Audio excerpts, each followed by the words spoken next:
আমরা প্রত্যেকেই মাতৃগর্ভে ছিলাম, একটা দুটো দিন নয়, অনেকটা দিন, সেটা 9টা মাস বা 10 মাস, এমনি করে অনেকেই, প্রত্যেকেই, প্রতি প্রাণী মাতৃগর্ভেই ছিলাম। ওখানে কেমন ছিলাম? ভাগবত 2য় স্কন্ধে দেবাহতি কপিল দেবের সংবাদে সাংখ্যযোগে এটি স্পষ্ট হয়েছে। ভগবান কপিল দেব তার মাকে বলছেন, মা, মাতৃগর্ভে একটি শিশু যে অবস্থান করে, তার পরিণতি, তার দুঃসহ যন্ত্রণা, সেখানে নরক সম অন্ধকার কারাগৃহে তার সেই যন্ত্রণার কথা আমরা ভুলে যাই। আমার মুখটা থাকে মলমূত্রের দুয়ারে, মায়ের গর্ভে অসংখ্য কীট বারবার দংশন করতে থাকে, মায়ের খাদ্য প্রণালীতে যা যা আছে টক ঝাল, তার তাপ আমাকে পোহাতে হয়। উদ্যপদে হেড মুন্ডে প্রতিটি মুহূর্ত যেন কল্পের মতো, নরকবাসের মতো অন্ধকারাচ্ছন্ন কষ্ট পেতে হয়। সেদিনের কথা ভুলে গিয়ে আমাদের এই দশা। 9 মাস বয়স হলে পূর্ণ চেতনার দ্বারা জীবাত্মা পরমাত্মার একটা সংলাপ হয়। সবাই বলে মাতৃগর্ভে ভগবানকে দেখি না, সবার সে ভাগ্য নাই, সবাই পরীক্ষিত মহারাজ নয়। মাতৃগর্ভে জীবাত্মা পরমাত্মার সাথে একটা সংলাপ হয়, খুব ধ্যান দিয়ে শুনুন, খুব মহিমাপূর্ণ তত্ত্ব। ওইখানে জীবাত্মা বারবার ওই দুঃখ, নরক যন্ত্রণা, মলমূত্রের দুয়ারে অসংখ্য কীটের যন্ত্রণায় প্রতিটি মুহূর্ত কল্পের মতো, এক কল্পের মতো দীর্ঘ মনে হয়ে চিৎকার করতে থাকে, হে বিধাতা, হে পরমাত্মা, হে অশেষ গুণপেতক, আমাকে এর থেকে ত্রাণ করো। জীবের এই ক্রন্দন, জীবের এই আর্তি, জীবের এই বিরহ বেদনার আর্তনাদ পরমাত্মা তিনি কৃপা করে বলেন, এখন কি চাও তুমি? তোমার এই দুঃখ যন্ত্রণা দগ্ধিত তাপ হতে কি চাও তুমি বলো? বলে এখান থেকে আমাকে বাইরে যাওয়ার ব্যবস্থা করুন। বলে কেন বাইরে যেতে চাও? বলল এই দুঃখকে, যন্ত্রণাকে, কষ্ট থেকে আপনি আমাকে ত্রাণ করুন। বলেন এবার তো আসনি, তুমি বহুবার এসেছো, এই গর্ভে তুমি 1-2 বার আসনি, লক্ষ লক্ষ কোটি কোটি বার পুনঃ পুনঃ মাতৃজঠরে তুমি এসেছো, বারবার এসেছো। আচ্ছা, আবার এসেছো কেন বলতে পারো? এই গর্ভ যদি এত যন্ত্রণা কষ্টর হয়, তা বারবার এখানে আসছো কেন? এর উত্তর কি তোমার কাছে? উত্তর দিতে পারি না আমরা। ভগবান বলছে, আচ্ছা বাইরে আমি তোমাকে এই পৃথিবী মণ্ডলে, ভূমণ্ডলে, ধরিত্রীতে পাঠালাম, কিন্তু ওখানে গিয়ে কি করবে তুমি? আমরা নীরব থাকি। শুনুন ভগবান কপিল দেবের উপদেশ, আমরা নীরব থাকি। আমরা নীরব থাকার পর ভগবান বলছেন, দেখো ওখানে গিয়ে তুমি কি করবে উত্তরটা দিতে পারলে না তো, তবে আমি তোমাকে বলি, আর আমিও আপনাদের কর্ণকোহার দিয়ে হৃদয়ে কথাটা যাতে পৌঁছে দিতে পারি। ভগবান বললেন, ওখানে গিয়ে এমন করে আমার ভজন করবে যাতে পুনরায় এই অন্ধকার জঠরে তোমাকে না আসতে হয়, এখানে যেন আর না আসতে হয় তোমায়। ভগবানকে, পরমাত্মাকে আমরা জানিয়েছিলাম, প্রভু এই সুযোগটা দাও, এই দুঃখময়, যন্ত্রণাময়, অন্ধকারাচ্ছন্ন কীট মলমূত্র থেকে আমাকে পৃথিবীর আলো বাতাসে পাঠাও। আমি ভজন করে, উপাসনা করে, আরাধনা করে ফিরে আসব তোমার স্বরূপে, যাতে বারবার এই মাতৃ জঠরে কর্মফল না ভোগ করতে হয়। এই ওয়াদা, এই প্রতিজ্ঞা পরমাত্মার কাছে করে এসেছিলাম আমরা। এখানে প্রত্যেকেই এই প্রতিজ্ঞা নিয়ে আসা ভুলে গেছি। বহিরঙ্গা ত্রিগুণময়ী মায়ায় আমরা সেই প্রতিজ্ঞা ভুলে গেছি। এই জন্য না ভজিন হরিপদ মোর আর নাহি পরিত্রাণ। পরিত্রাণ নেই কেন? আবার আমাকে ওই গর্ভে যেতে হবে, আবার কর্মফলের এই জরা মৃত্যু ব্যাধি অভিশাপ বহন করতে হবে। কে না চাই মুক্তি পেতে? কিন্তু হরিভজন ছাড়া তো মুক্তি হবে না। দুয়ার তো একটাই, এই সংসার ত্রিগুণময়ী মায়ার কারাগার হতে বেরিয়ে যাওয়ার একটাই দুয়ার, এই মনুষ্য জন্ম আর ভগবত ভজন। সুধীবৃন্দ, আমি কিছু বিক্রয়ের জন্য, বিজ্ঞাপনের জন্য এইসব কথা বলছি না। সাধুরা বারবার আপনাদের সেই ভজনের কথা বলে না, শিষ্য করার জন্য না, বিজ্ঞাপনের জন্য না, নিজের স্বার্থ সংরক্ষণের জন্য না, আপনাকে স্মরণ করিয়ে দেয় এই পুনঃ পুনঃ জন্ম মৃত্যু চক্র অভিশাপের মুক্তি একমাত্র হরি ভজন, ভগবত ভজন, এটা স্মরণ করিয়ে দেওয়ার জন্য আচার্যগণ আসেন।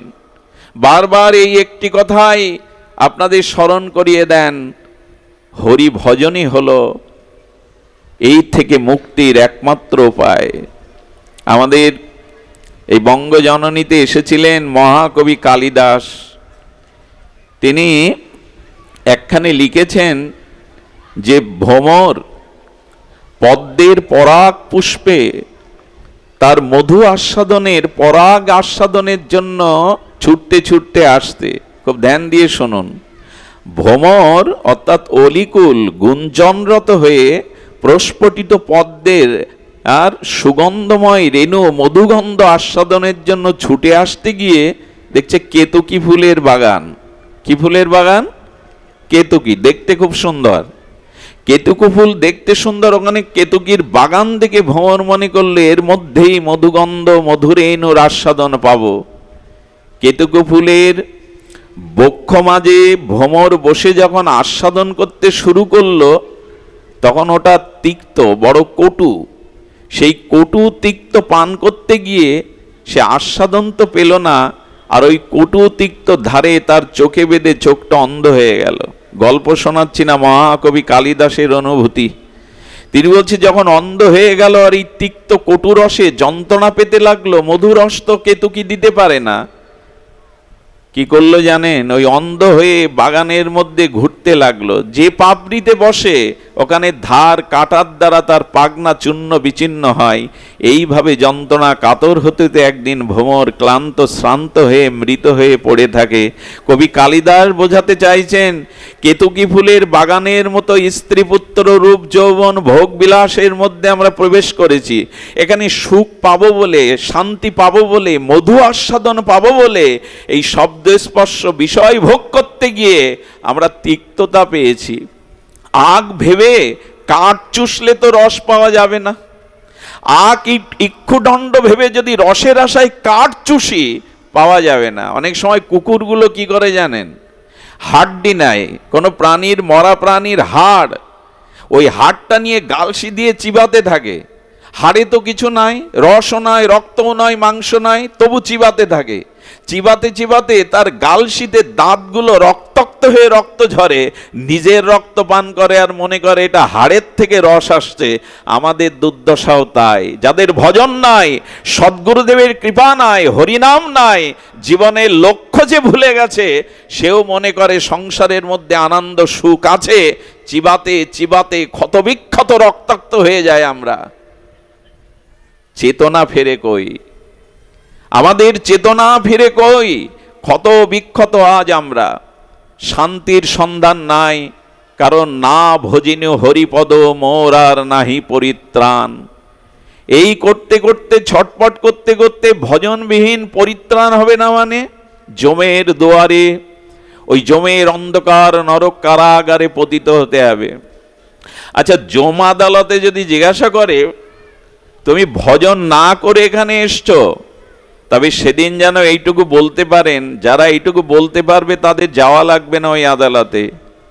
হে মহারাজ, আমি জগতে সৎসঙ্গ করেছিলাম, হরি কথা শ্রবণ করেছিলাম, এই কথা যদি বলতে পারেন, ওইখানে যম আপনাকে নেবে না। যারা সাধু সঙ্গ হরি কথা শ্রবণ কীর্তন করেছে, তাদের ওখানে যাওয়ার প্রয়োজনও নাই, তাদের নেবেও না।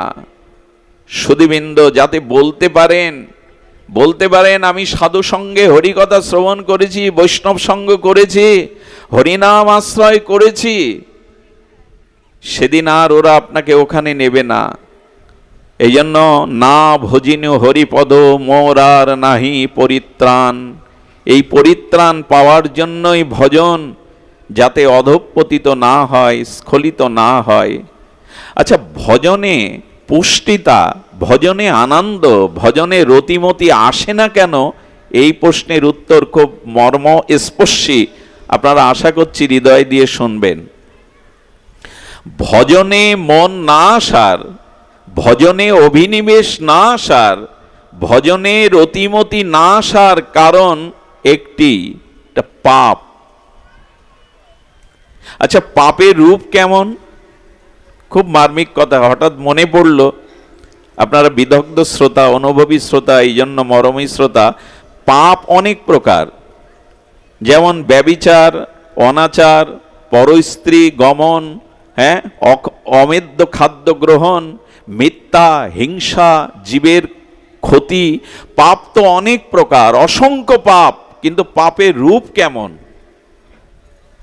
এটি যদি শোনেন দুপায়ে এগিয়ে যেতে পারবেন। পাপের রূপ কেমন? আমরা এটা সকলের সাক্ষাৎকার হয়নি। পাপের রূপ কেমন? পাপের রূপ চারটি। কয়টা বললাম? পাপের রূপ চারটি। পাপ চারটি নয়, কিন্তু পাপ অসংখ্য, কিন্তু পাপের রূপ হলো। আর এই রূপ দেখে বুঝবেন আমার ভিতরে কতটুকু ভজনের অন্তরায় এই পাপ রয়ে গেছে।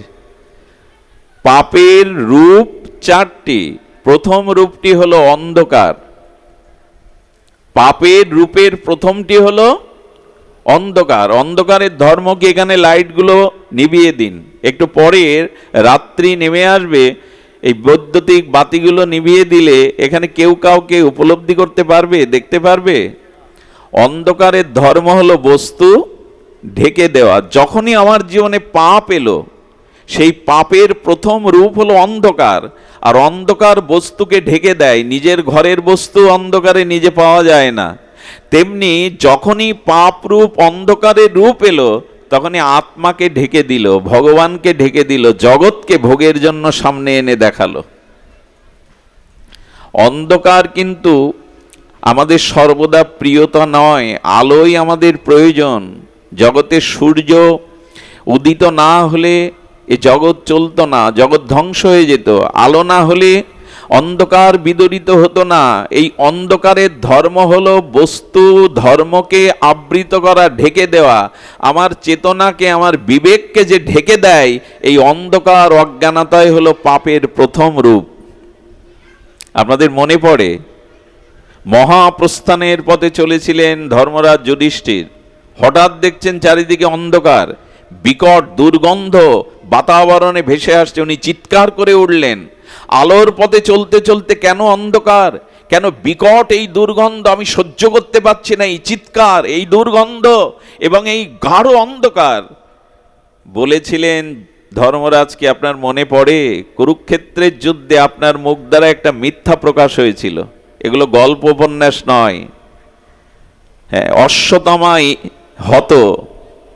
ভগবান শ্রীকৃষ্ণের কথা বিশ্বাস করতে চাননি দ্রোণাচার্য। বলেছিল যদি যুধিষ্ঠির মুখ দিয়ে বলে, কারণ কৃষ্ণ অনেকবার প্রতিজ্ঞা রক্ষা করতে পারেনি, কিন্তু যুধিষ্ঠির যদি বলে আমি মানতে রাজি আছি। যুধিষ্ঠিরের শ্রীকৃষ্ণের বলা কৌশল, যুদ্ধে কৌশল অবলম্বন করতে হয়, যুদ্ধ কৌশল ছাড়া হয় না। সেই দ্রোণাচার্যকে বধ করবার জন্য বলেছিল অশ্বত্থামা হত। তাতে ধর্মরাজ যুধিষ্ঠিরের জন্য যদি অন্ধকার নরক দেখতে হয়, আমার উপায় কি হবে? পাপের প্রথম রূপ হলো অন্ধকার। যার জীবনে অন্ধকার, তার স্বরূপ ঢাকা পড়েছে, সে অস্তিত্বকে, শাশ্বতকে বুঝতে পারবে না। এই জন্য যারা ভজন করে, সাধন করে, তাদের এই আজ্ঞা চক্র প্রস্ফুটিত হয়। এইখান থেকে তাদের বিকিরণ হয় আলো, দিব্য জ্যোতির্ময় আজ্ঞা চক্রের আলো। তারা জগৎকে নয়, জগদীশ্বরকে দেখতে পায় সেই দিব্য আলোতে। আমাদের পাপ আছে, তাই আমাদের জীবনে অন্ধকার। আমরা স্বরূপকে দেখতে পাই না, আমাদের জীবনের লক্ষ্যকে আমরা দেখতে পাই না। পাপের প্রথম রূপ অন্ধকার। এই অন্ধকারের পতিত হতে হবে। অসতমা সদ্গময় তমোসমা জ্যোতির্গময় না। সেই অন্ধকার থেকে আলোয় আসার আমার চেষ্টা নেই, কারণ হরিভজন নেই, ত্যাগ বৈরাগ্য তিতিক্ষা ভগবত অনুরাগ নেই, সাধু সঙ্গে অনুরাগ নেই। এই জন্য আমরা আলো থেকে অন্ধকারের পথে যাচ্ছি। কিন্তু ঋষি বলেছিল তমোসমা জ্যোতির্গময়া, অন্ধকার থেকে আলো এসো। কিন্তু পাপ আমার জীবনে অন্ধকার এনে ঢেকে দিল। পাপের দ্বিতীয় রূপ চঞ্চলতা, বহির্মুখিতা। খুব ধ্যান দিয়ে শুনুন, পাপের দ্বিতীয় রূপ চঞ্চলতা বা বহির্মুখিতা। মন যখন অন্তর্মুখী হতে চায় না, আর মনে আছে চঞ্চলা দিয়ে মদ খায়, ওই মদ্য মাতাল কি কখনো বলে মদ খেতে আমার রুচি হয় না? একথা বলেছে কখনো মাতাল? বলে? আচ্ছা, যে চুরি করে সে কখনো বলে চুরি করতে আমার ঠিক রুচি হয় না? বলে কি কেউ বলেছে? বলে না। চুরি যে তাস খেলে নিয়মিত সে বলে কি তাস খেলতে আমার রুচি হয় না, বরং বেশি গাঢ় রুচি হয়, যতদিন যায় এতে গাঢ় রুচি হয়। চোরের, মদখোরের, গাঁজাখোরের, নিষিদ্ধ কর্মের কেউ কখনো বলে না এতে মন লাগে না, চুরি করতে মন লাগে না, নেশা করতে মন লাগে না। মন লাগে বলেই তো করে। একমাত্র মন লাগে না এই শব্দটা ব্যবহার করে মানুষ সাধন ভজনে। হরিনাম করতে বসলে মন লাগে না, ভজনে মন লাগে না, ভগবত আরাধনা করতে মন লাগে না, এই বেলায় শুধু মন লাগে না। এর কারণ বোঝা যায় কি কথা? চুরি করতে মন লাগে না, চোর এ কথা কখনো বলে না, মাতাল এ কথা কখনো বলে না, মদ খেতে আমার মন লাগে না। ওখানে সবাই বলে, শুধু একটাই শব্দ বলে, ভজন করতে আমার মন লাগে না। ভজনে মন লাগে না বলি কেন? বলি কেন? এই কারণ পাপের দ্বিতীয় রূপ, সেই দ্বিতীয় রূপ হলো কি বললাম আমরা? চঞ্চলতা। আপনি এখানে 10 মিনিট ধ্যান করতে বসুন, রাধারানীর চরণ আপনি চিন্তা করতে, বন্ধু সুন্দরের চরণ আপনার চিন্তায় আসবে না, যাবতী রাজ্যের স্মৃতি আপনার মনে আসবে। এর কারণ কি? এর কারণ পাপের কারণে আমাদের চিত্ত চঞ্চল, স্থায়ী হতে চায় না। দীর্ঘ 50 বছর লোকনাথ বাবা হিমালয়ে তপস্যা করে। কয় বছর? দীর্ঘ 85 বছর এক জায়গায়। পারবেন? কানাই এরা শিবকল্প অবতার। 50টি বছর হিমালয়ে সাধনা করেছেন, এক দুটো দিন নয়। গৌতম বুদ্ধ 11 বছর এক বৃক্ষতলেই কাটিয়ে দিলেন। আমাদের মন লাগে না, কারণ পাপ। আমাদের জীবনে এই পাপই আমাদের চিত্তকে চঞ্চল করে তুলে দেয়, বহির্মুখ করে দেয়। এখন ধ্যানে বসুন, মন লাগবে না। সুধীবৃন্দ, এই জন্য পাপের দ্বিতীয় রূপ চঞ্চলতা, বহির্মুখিতা, অন্তর্মুখী হতে দেয় না। আজ মানুষ বড় অশান্ত, মানুষের চিত্ত চঞ্চল, মানুষ স্থির হয়ে কোনো কিছু ভাবনায় আনতে পারে না, স্থিতিপ্রজ্ঞ মানুষের নাই। এর কারণ যার জীবনে যত বেশি পাপ তার চিত্ত তত চঞ্চল এবং বহির্মুখ।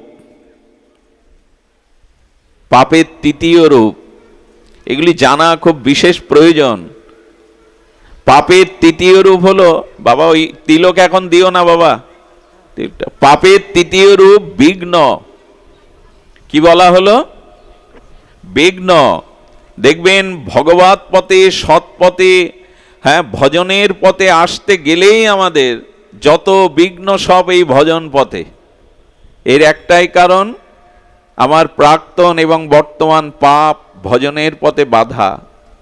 আসবেন হরিকথা শুনতে, গৃহে একটা বাধা পড়ে গেল, বিঘ্ন হয়ে গেল, বাধাই তো আছে, এই বাধাতেই জীবন কেটে গেল। এইবার ভজন করব, এবার ভজনে বসবো, এবার ধামবাস করব না। বিঘ্ন বা বাধা এটি পাপের তৃতীয় রূপ। আমাদের জীবনে অনেক বাধা, লক্ষ্য করে দেখুন। সৎ পথে আসবার জন্য, ভগবত পথে আসবার জন্য কত বাধা। একটি ছেলে যখন নিরামিষ খেতে শুরু করে, ভগবানকে ভোগ লাগিয়ে পেতে শুরু করে, একটু ঘরে বসে দোদ দিয়ে গ্রন্থ পড়ে, জপ ধ্যান করে। বর্তমান সময়ের মানুষ, পিতামাতা, অভিভাবক অনেকেই বলে লেখাপড়া নেই, শুধু জপ ধ্যান, ওর 12 বেজে গেছে। বিঘ্ন অনেক, পিতামাতাও বাধা হয়ে দাঁড়ায়। ছেলে যদি ভক্তিমুখী হতে চায়, ত্যাগ বৈরাগ্য নিতে চায়, প্রথম বাধা আসে পিতা, আরে পড়, লেখাপড়া কর, চাকরি বাকরি কর, ধর্ম ওটা তো শেষের বেলায়। পিতামাতা বাধা, কারো বা স্ত্রী বাধা, কারো বা স্বামী বাধা, কারো বা অর্থের বাধা, কারো বা শারীরিক সুস্থতার বাধা। ভগবতে আসতে চায় কিন্তু অভাব, অনটন, রোগ, শোক পিছু টেনে ধরে। এর একটাই কারণ, সেটি হলো পাপ। পাপ যার নেই তার বাধা হয়। মা কমলা দেবী, শিবকল্প মহাযোগেশ্বর লোকনাথ বাবার মা কমলা দেবী, পিতা রামনারায়ণ, তারা সংকল্প করেছিল, এবার যে সন্তান আমার গর্ভে আসবে, এসো তুমি আমি প্রতিজ্ঞা করি তাকে সন্ন্যাসী করে দেশ ও দশের সেবায় নিয়োজিত করবে। উদ্দেশ্য দেখুন, সন্তান হওয়ার আগে বলছে গর্ভে ভগবান যাকে পাঠাবে তাকে সন্ন্যাসী করে জগৎজীবের কল্যাণে নিবেদন করব। দেখুন তো, সেই জন্মের আগেই, পৃথিবীতে গর্ভে আসার আগেই এই সংকল্প হয়ে গেল। বাধা থাকে এদের। অল্প বয়সেই বেনি মাধবকে নিয়ে শ্রী গুরুদেবের হাতে সঁপে দিলেন। দিতে পারে পিতামাতা? দেয় আজকাল? পিতামাতাই বেশি বাধা হয়ে দাঁড়ায়। আরে পড়াশোনা কর, পড়ে তো পড়েই যাচ্ছে। আজ একটা পত্রিকায় দেখছিলাম, 3 জন ছেলে, একজন মানে সচিবালয়ে চাকরি করে, একজন বিশ্ববিদ্যালয়ের শিক্ষক, 3 মেয়ে, 3 ছেলে 1 মেয়ে, মেয়েও কোন অফিসার, কিন্তু মা 7 দিন মরে পড়ে রয়েছে, তার লাশ দুর্গন্ধ হয়ে গেছে, পুলিশ এসে সেই লাশ উদ্ধার করে, অথচ 3 ছেলে সমাজের উচ্চ স্থানে বসে আছে। কি বলবেন একে? পড়াশোনা করলেই জীবন সব পাওয়া হয়ে যায়, জীবন সার্থক হয়? পড়াশোনা দরকার, ডাক্তার দরকার, মাস্টার দরকার, ইঞ্জিনিয়ার দরকার, সেই সাথে এটাও দরকার নিজেকে সৎ করা, নিজেকে ভগবানের করে তোলা, ভজন করা, এটাও দরকার। কিন্তু এই দরকারটা আজ আমাদের মাঝে নাই। বাধা, শুধু বাধা এই পথে। এই বাধার কারণ পাপ। আপনারা জানেন চন্দ্রের কিরণ আছে, কিন্তু মেঘ এসে ঢেকে দিয়েছে। মেঘমালায় আচ্ছাদিত চন্দ্রের কিরণ জ্যোৎস্না প্রকাশিত হতে পারছে না। তেমনি ভজন পথে বাধা মানে জানবেন পুরনো পাপ তৃতীয় রূপ ধরে আপনার পথে বাধা দিচ্ছে। পাপের কটা হলো রূপ? 3টে। আরেকটি কি? আরেকটি হলো অনিরাময় যোগ্য রোগ। রোগ 2 প্রকারের। অনিয়মের কারণে, অসতর্কতার কারণে শরীরে যে ব্যাধি আছে, এটা ডাক্তার ঔষধপত্রে শুশ্রূষায় সেরে যায়। কিন্তু যে রোগগুলি অনিরাময় যোগ্য, সব শেষ হয়ে গেলেও কোনো কিছুর বিনিময়ে আর ওই রোগ নিরাময় হয় না, এই অনিরাময় যোগ্য ব্যাধি বা রোগ, এটাও পাপ থেকে আসে। দিল্লির একটা ঘটনা আপনাদের বলি। 2 বন্ধু শেয়ার মার্কেটে ব্যবসা করতেন। সাইডে রেখে দাও মা, সাইডে রেখে দাও। 2 বন্ধু এই শেয়ার মার্কেটে ব্যবসা করে কয়েক কোটি টাকা একেবারে লাভবান হলো। দিল্লির 5 তারা হোটেলে খেতে গিয়ে এক বন্ধুর মধ্যে পাপের চিন্তা এলো। খাদ্যে বিষ মিশিয়ে বন্ধুকে সমুদ্রের তলে দিতে পারলে আমার 14 পুরুষ বসে খাবে। এই পাপের চিন্তায় হোটেল বয়কে টাকা দিয়ে খাদ্যে বিষ দিয়ে তাকে মেরে নদীতে ভাসিয়ে দিল। এ প্রথমে এসে বাড়ি করলো দিল্লিতে, আলিশান বাংলা, গাড়ি বাড়ি, সুন্দরী রমণী বিয়ে করলো, একটা পুত্র এলো, যেন ফুলে ফলে পল্লবিত হতে থাকলো তার জীবন। ছেলেটার বয়স যখন 3 বছর, এমন একটা রোগ দেখা দিল, ভারত ভূখণ্ডে না, ইউরোপে আমেরিকায় কোথাও সেই রোগের ওষুধ নাই। ওই ছেলেটাকে বাঁচানোর জন্যই কোটি কোটি টাকা সব বিনষ্ট করলো, বাড়ি বিক্রি করে দিল। শেষ সম্বল ছিল 100 টাকা। হাসপাতালের ডাক্তাররা বলল বাড়ি নিয়ে যান, তার তো কোনো সম্ভাবনা নেই। ওই 100 টাকায় পুঁজি ছিল। গল্প শোনাচ্ছি না। বাড়িতে আনলো, ড্রাইভারকে 100 টাকা ভাড়া দিল, ওইখানেই মারা গেল। এক ঋষির কাছে, এক ত্রিকালজ্ঞ যোগীর কাছে জানতে চেয়েছিল আমার এই বিষময় পরিণতি ধ্বংসের কারণ কি। বলে, যে বন্ধুকে বিষ খাইয়ে মেরেছিলে সেই বন্ধুই পুত্র রূপে এসে তোমার সর্বস্ব হরণ করে নিয়ে চলে গেল, 100 টাকাও পকেটে রাখতে দেয়নি। আপনি পাথরকে হজম করতে পারবেন, পাপ করে হজম করতে পারবেন না।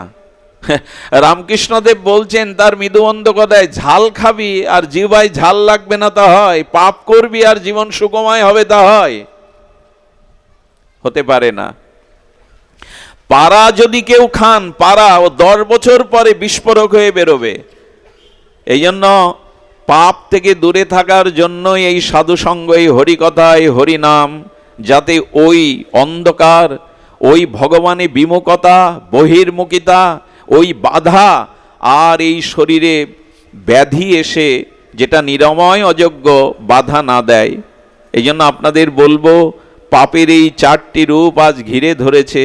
এই ভোগময় কামময় পৃথিবীতে পাপময় জীবনযাপন করতে করতে আজ পৃথিবী একটা অগ্নিগর্ভ হয়ে উঠেছে। আজ ব্যক্তিতে, পরিবারে, রাষ্ট্রে, বিশ্বে কোথাও শান্তির বাতাস নাই। এইটুকু নিবেদন করব, এবার আমরা ফিরে আসি। এবার বিবেককে জাগাই, এবার চেতনাকে ডেকে বলি আর এই সুযোগ পাবে না।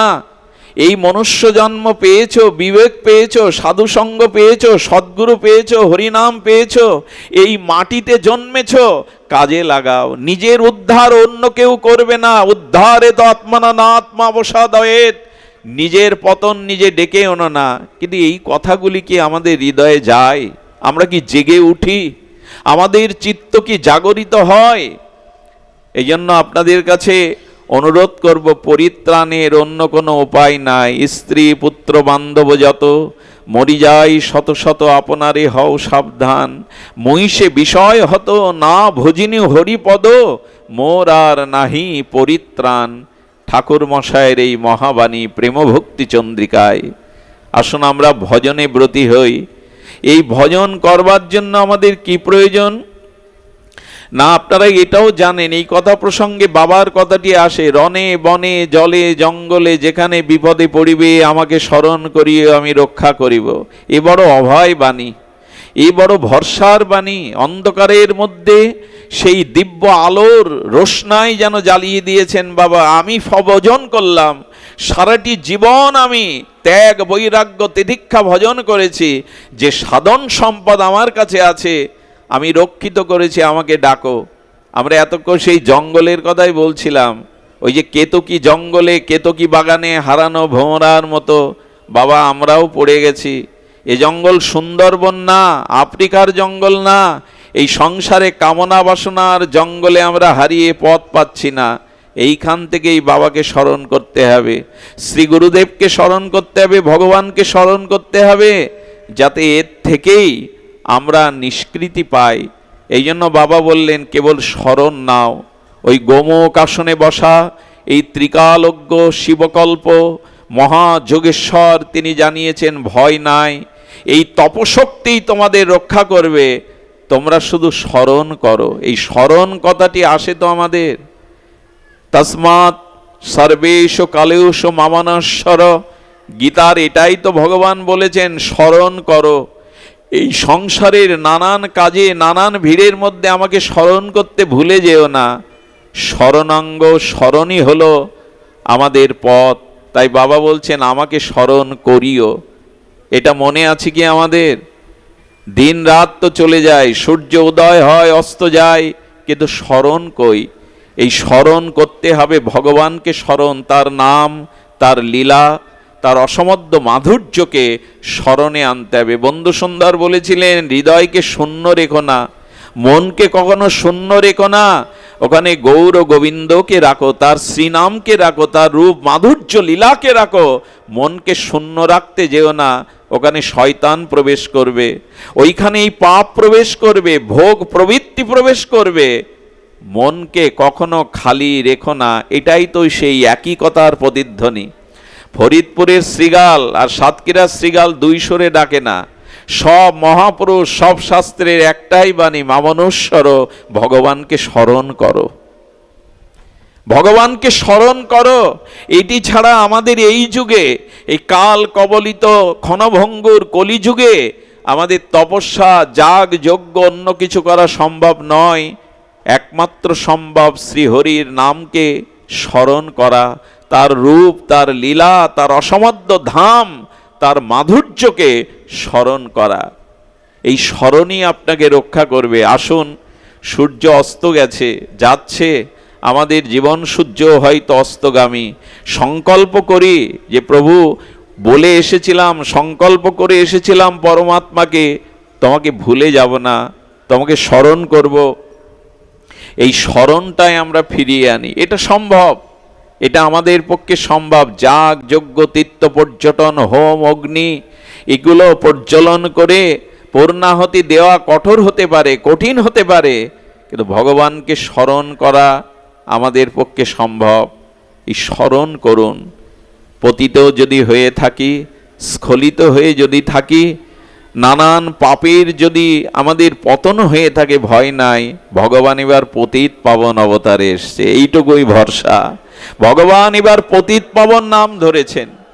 আহা, মনে পড়ছে গোস্বামী তুলসীদাস একবার রামচন্দ্রের সভাতে গেছেন, খুব ধ্যান দিন। গোস্বামী তুলসীদাস তার মানস স্মরণে রঘুপতি রাজীবলোচন পূর্ণ মর্যাদা পুরুষোত্তম শ্রী ভগবান রামচন্দ্রের সভাতে গিয়ে দেখেন বামে জানকী দেবী, পাশে বসে আছেন ব্রহ্মর্ষি বশিষ্ঠ দেব, বসে আছেন ত্যাগ বৈরাগ্যের মূরতি লক্ষণ ঠাকুর, বসে আছেন সাধু শিরোমণি ভরত, হনুমানজি। এই সভাতে গিয়ে তুলসীদাস বলছেন, প্রভু আপনার চরণে আপনার কৃপায় এই সভাতে এসে দেখছি এখানে একটা অপূর্ণতা আছে। আচ্ছা, রাম সীতার সভাতে অপূর্ণতা থাকতে পারে? বলেন এখানে একটা অপূর্ণতা আছে। বলে কি অপূর্ণতা? সেই অপূর্ণতা আমি ছাড়াও পূর্ণ হবার নয়। রামচন্দ্র এসে বলছেন, এখানে অপূর্ণতা তো বলো, আর তুমি ছাড়া সেই অপূর্ণতা পূর্ণ পাবে না। বলে হ্যাঁ প্রভু, বলো তাহলে শুনুন। তুলসীদাস বললেন, প্রভু তোমার অনন্ত নামের মধ্যে একটা নাম হলো তুমি পতিত পাবন। কিন্তু এখানে ঠাকুর লক্ষণ, এখানে ভরত, এখানে হনুমান, এখানে গুরু বশিষ্ঠ বসে আছে। এখন কেউ যদি এসে বলে, হে রঘুপতি রামচন্দ্র আপনি পতিত পাবন, এই নামের প্রমাণ কি? এখানে তো কোনো পতিত নাই, এখানে কোনো তো অন্ধকার থাকলেই তো আলোর পরিচয় দেওয়া যায় যে এটাই আলো, অন্ধকার দূর করে। তো এই আপনি যে পতিত পাবন, এখানে তো কোনো পতিত নাই। তাই বললাম আপনার এই দিব্য সভাতে একটা অপূর্ণতা আছে, এখানে কোনো পতিত নাই। আর আমার দিকে চেয়ে দেখো প্রভু, আমার থেকে পতিত এ জগতে আর কেউ নাই, আমার থেকে পতিত কেউ নাই। এই অপূর্ণতাটা তোমার এই সভাতে আছে, আমাকে এখানে রাখো। আমাকে রাখলে কি হবে জানেন? এই সভা পরিপূর্ণ পাবে। কেউ যদি এসে প্রশ্ন করে তুমি পতিত পাবন, আমাকে দেখিয়ে বলো ওই পতিত, আর আমি হলাম পতিত পাবন। প্রভু আমাকে অন্তত রাখো তোমার এখানে। যার গালে মদের গন্ধ বেরোচ্ছে, লোকের ঘর জ্বালিয়ে দিয়েছে, পশু হত্যা করেছে, হেন পাপ নেই জগতে করেনি, যিনি নিত্যানন্দ প্রভুর মতো পরমানন্দকেও ললাট থেকে রক্ত ঝরিয়েছেন, সেই নিতাই মাধবকে বুকে জড়িয়ে ধরলে। এটাই তো এই যুগের বৈশিষ্ট্য। এবে অস্ত্র না ধরিলা, প্রাণে কারো না মারিলা, চিত্ত শুদ্ধি করিল সবারে। এবাকে কাউকে প্রাণে মারছেন না, তীর ধনুক তো আনেননি, সুদর্শন তো ধরেননি না, তিনি কোনো অস্ত্র ধরেছেন। এবে অস্ত্র না ধরিলা, প্রাণে কারো না মারিলা,